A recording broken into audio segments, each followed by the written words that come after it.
4 خلیفه در دوران امامت موسی بن جعفر در این 35 سال به خلافت رسیدن. یکی منصور عباسی است که 10 سال از دوران اول امامت موسی بن جعفر منصور عباسی بر سر کار بود. بعد پسر او مهدی است که او هم 10 سال خلافت کرد.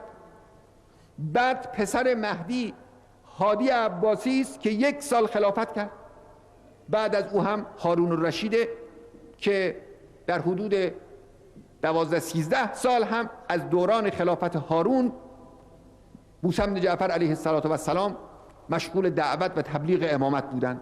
4 خلیفه، هر کدام از این 4 خلیفه یک زحمتی و یک فشاری بر موسی بن جعفر وارد کردند.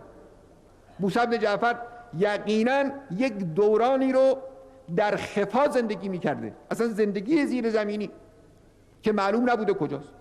ما امروز نگاه میکنیم موسی بن جعفر، خیال میکنیم یه آقای مظلوم بی سر و صدای سر به زیری در مدینه بود و رفتن مأمورین اینو کشیدن آوردن در بغداد، در کوفه، در فلانجا، در بصره زندانی کردن، بعدم مسموم کردن، از دنیا رفت. همینو بس. قضیه این نبود. قضیه یک مبارزه طولانی، یک مبارزه تشکیلاتی، یک مبارزه با داشتن افراد زیاد در تمام آفاق اسلامی. موسی بن جعفر کسانی داشت که به او علاقه‌مند بودند.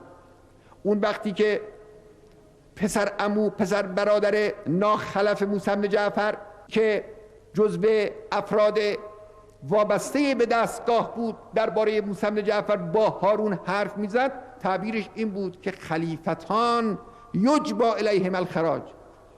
گفت هارون تو خیال نکن فقط تو هستی که خلیفه در روی زمین هستی در جامعه اسلامی و مردم به تو خراج میدن، مالیات میدن. 2 تا خلیفه هست، یکی تویی، یکی موسی بن جعفر.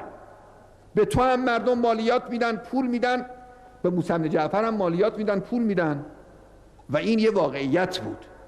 خطر موسی بن جعفر برای دستگاه خلافت خطر یک رهبر بزرگی بود که دارای دانش وسیع، دارای تقوا و عبودیت و صلاحی است که همه کسانی که او رو میشناسند اینو در او سراغ دارند. دارای دوستان و علاقمندانی است در سراسر جهان اسلام. دارای شجاعتی است که از هیچ قدرتی در مقابل خودش ابا نداره، واهمه نداره. لذاست که در مقابل عظمت ظاهری سلطنت هارونی اون طور بی محابا حرف میزنه و مطلب میگه.